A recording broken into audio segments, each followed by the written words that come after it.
हरे कृष्ण। हम लोग जप यज्ञ भगवान की महिमा का विस्तृत वर्णन नामक पुस्तक से चर्चा कर रहे हैं। हम इसके पांचवें भाग वैष्णवाचार्यों के वचन के दूसरे अध्याय शिल भक्ति सिद्धांत सतसुरी ठाकुर के वचन से चर्चा कर रहे हैं। माया पर विजय प्राप्त करने का सर्वोत्तम ढंग है उन्नत भक्तों का संग करना और कृष्ण के पवित्र नाम का जप करना। एक भक्त की प्रगति को उसकी नाम रुचि के अनुसार मापा जा सकता है। तो यहाँ पे दो महत्वपूर्ण बातें बताई गई। एक तो ये कि यदि हम इस संसार में माया से बचना चाहते हैं या माया पर विजय प्राप्त करना चाहते हैं तो एक ही उपाय है बस, association of devotee, association of devotee and association of devotee. भक्तों का संग, भक्तों का संग और भक्तों का संग, और कोई तरीका नहीं है। भक्तों के संग से ही माया से बचा जा सकता है। हम्म।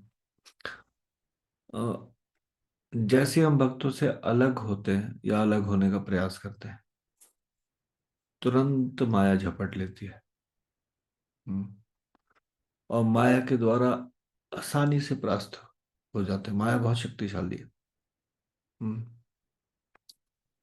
अगर किसी से ये पूछा जाए कि आध्यात्मिक जीवन में सबसे ज्यादा महत्वपूर्ण क्या है, सबसे ज्यादा महत्वपूर्ण, तो हो सकता है कि कोई ये कहे कि जप करना सबसे ज्यादा महत्वपूर्ण है या श्रवण करना सबसे ज्यादा महत्वपूर्ण है।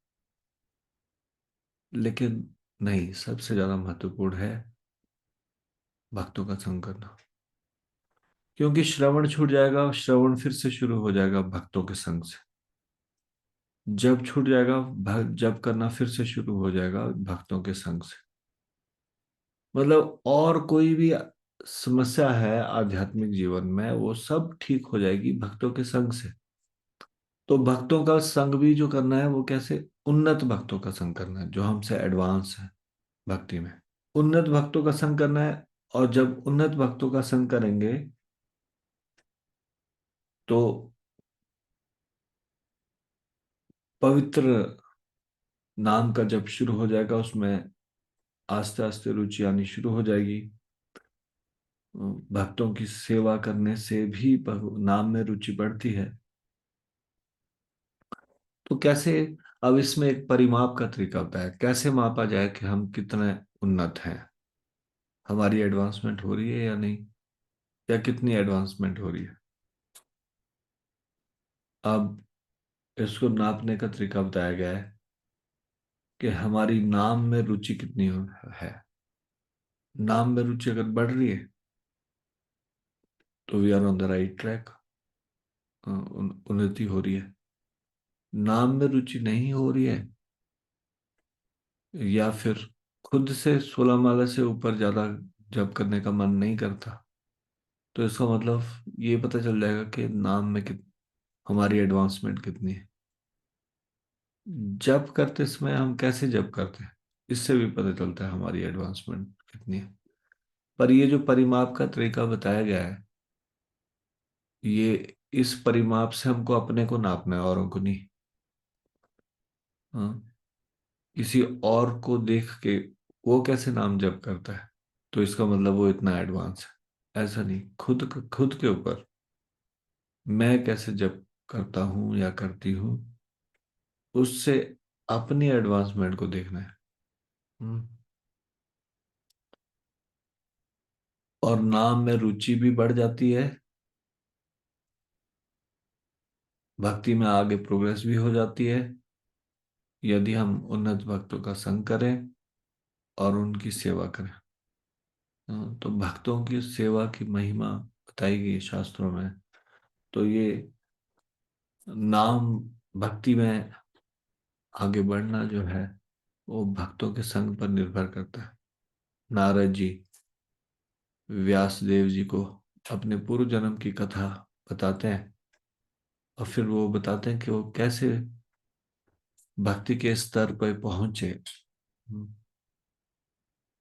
तो वो एक दासी के पुत्र होते हैं।